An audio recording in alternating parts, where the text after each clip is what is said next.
もやもや探検。こんにちは、るんです。今日はもやもや探検とはについてお話ししたいと思います。もやもや探検をなんで伝えたいって思うのかっていうところからまずお話ししたいなと思ってるんですけど、あの私は人生を楽しむっていうことにすごく欲があるんですね。で、人生を楽しむっていうのは、人によってその楽しむっていう定義は違うと思うんですけど、私の場合は本当に自分らしく自分の好きな時に自分の好きなことを自分の好きなところでやるみたいなざっくりすぎるな。好きな時に好きなところへ旅に出たり、好きな時に好きなだけ家でゆっくりしたり、好きな時に好きなものを食べる、好きな時に自分の子供と一緒にゆっくりするとか、そういうこ自分の心が安心というかほっこりの状態とか、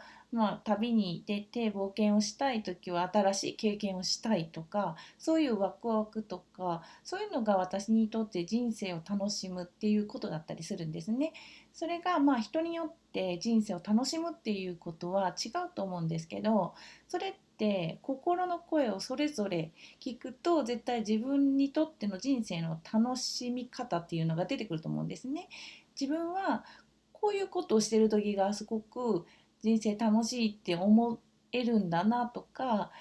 今こういう心の状態がすごい嬉しいなとか、そういうのを知るためにはまずそれぞれ一人一人が自分の心の声を聞く必要があるというふうに私は思っていて、でその心の声を聞くのにもやもや探検がすごい便利なんですね。なので私のこの魂の声使命である自分がまず楽しんで他の人にも人生楽しんでええんやって楽しんでもらうためにもやもや探検を伝えたいなと思って今活動してます。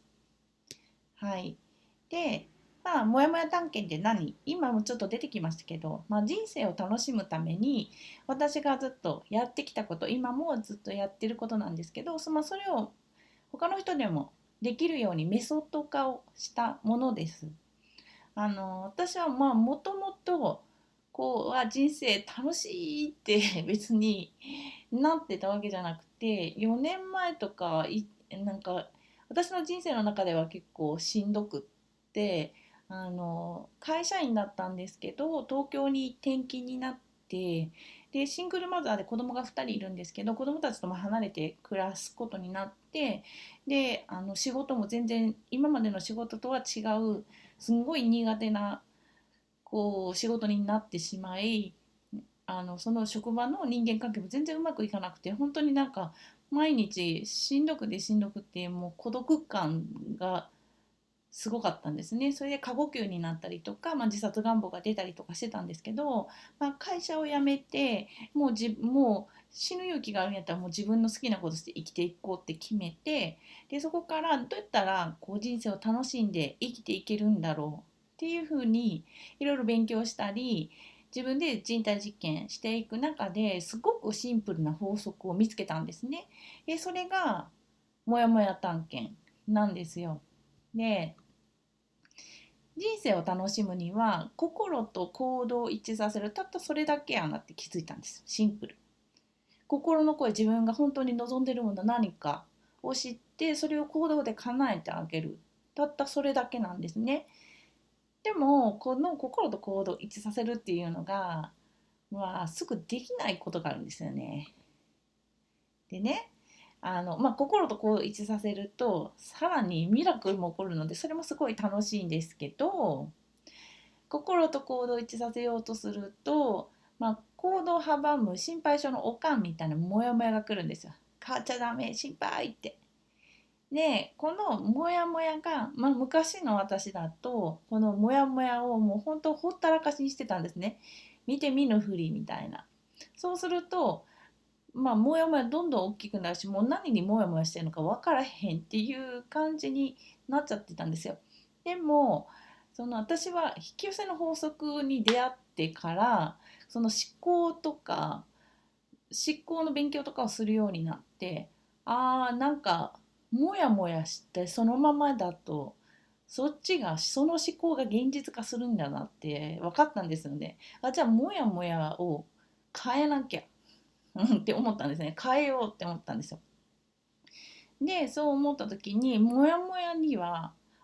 絶対宝って隠れてんだなって気づいたんですよね。モヤモヤに宝ありモヤモヤには宝が隠れてるんですよ。モヤモヤはほっといたらただのモヤモヤなんですけど、ちゃんとモヤモヤさんの話を聞いてあげると、必ず何か自分が人生を楽しむための心の声を知る手がかりだったりとか、まあ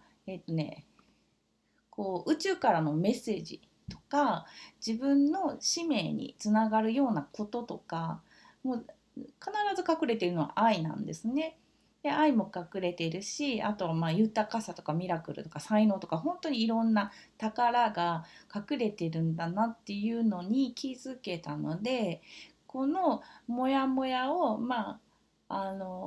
見ないふりするとかじゃなくて、もうモヤモヤにもう頭突っ込んでこのモヤモヤに何か宝が隠れているんだろうっていうふうに、ちょっとゲームみたいに楽しくモヤモヤ探検をしてもらえれば、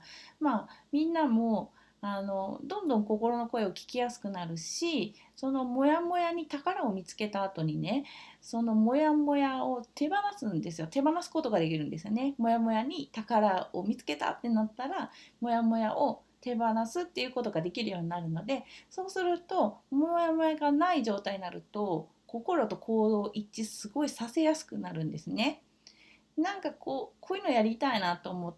て心の声が聞こえたとしても、モヤモヤを無視してモヤモヤがあるまま心と行動を一致しようとしても、本当になんか変なエネルギーを使ってしんどいですね。そういうことがないようにモヤモヤに宝を見つけて、ありがとうって言って手放すっていうのを、すごい地味なんですけど、それをどんどんどんどん繰り返すことによっていつの間にか本当に夢のような夢と思ってたことまで叶ってた、でも今なんか自分のまんまやみたいなそういう感じでどんどん心と行動を一致させて人生を楽しむっていうことをしやすくなるなと思ったので、ぜひそれ面白そうやなと思う人はもやもや探検を実践してみてほしいなと思います。はい。でもやもやしたら心と行動が一致してないから心の声を聞いているのサインなんですね。どうですか？今もやもやしてますか？はい。もやもやしたら心の声を聞いてのサインなんですね。でもやもやは一生来ると思うんですよ。もやもや探検してたらどんどんどんどん違うもやもやが来ます。もやもや探検しなかったらずっと同じもやもやがズドーンって変わらない変わらないままっていう感じですね。なのでモヤモヤ探検してどんどん心と行動を一致させていると、そのモヤモヤもどんどんどんどんなんていうかな、自分のやることがレベルアップどんどんしていって、もうそのモヤモヤもそのモヤモヤに隠れている宝がどんどんどんどん大きくなってきます。なのでまた別動画でちょっと説明しますけど、モヤモヤを探検して宝をどんどん見つけていくと、本当にまずは自分が、自分をまずは満たすっていうところから始まったものが、周りの人の心の声も聞けるようになって人間関係がめちゃくちゃ良くなったり、その後、自分の使命に気づいて本当に自分がこの地球上でやりたかったことでこれやったんやって気づいて、自然と外にエネルギーも出る状態になるんですね。だからもうそう日々のモヤモヤ探検がめちゃくちゃ大事なので、ぜひこれをやってみていただけたらなと思います。でモヤモヤ探検のこのメソッド、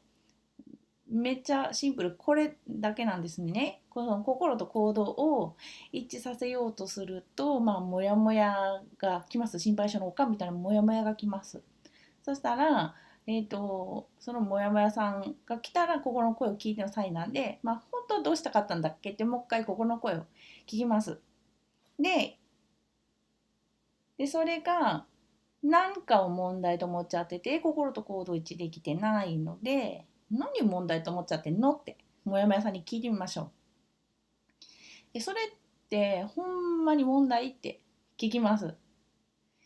で、問題じゃないって思えるような、いい気分の思考を選ぶ。で、そうすると心と行動を、自然と一致させることができるので、人生を楽しむっていう状態になります。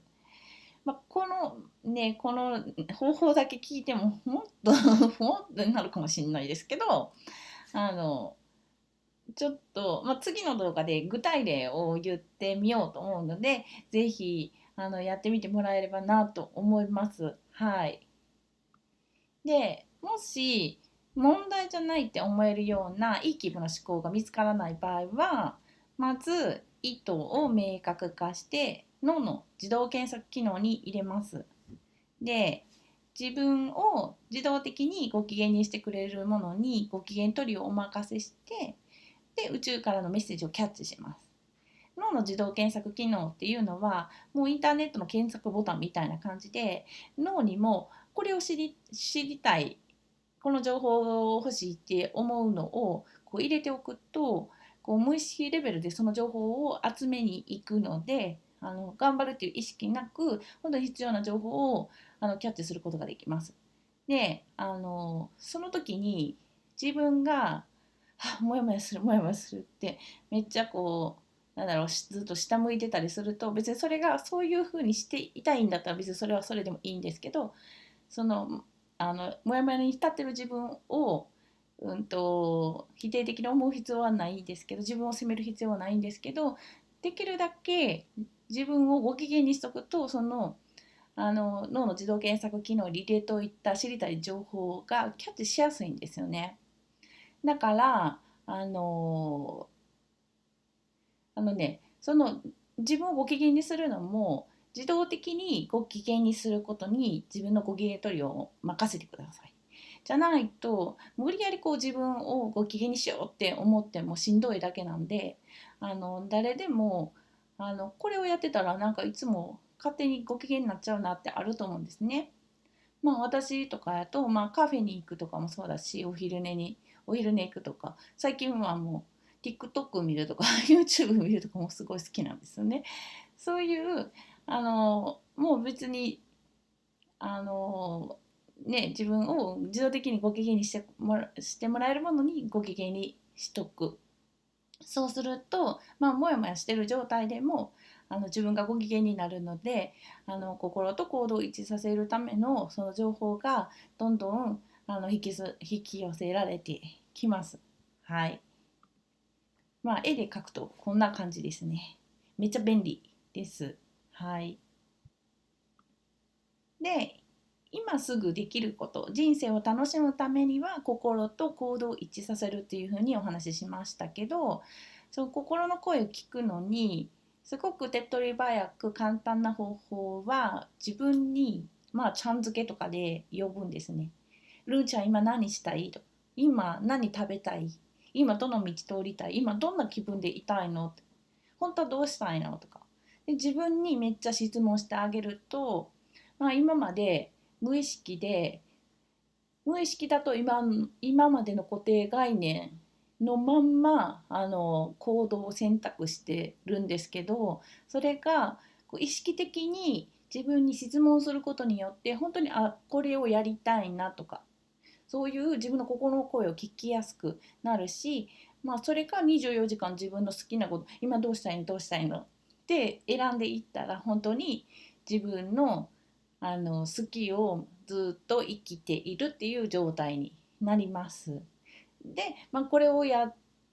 ろうとすると、さっき言ってたみたいに心配性のかみたいにモヤモヤさんが来たりするので、それはさっきのに戻って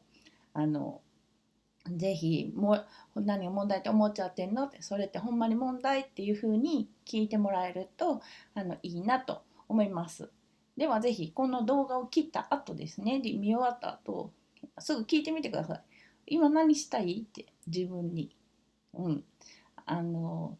心はきっと答えてくれると思います。もし答えてくれない場合は、さっき言ってたみたいに脳の自動検索機能で私は何をしたいんだろうっていう風に入れるといいと思います。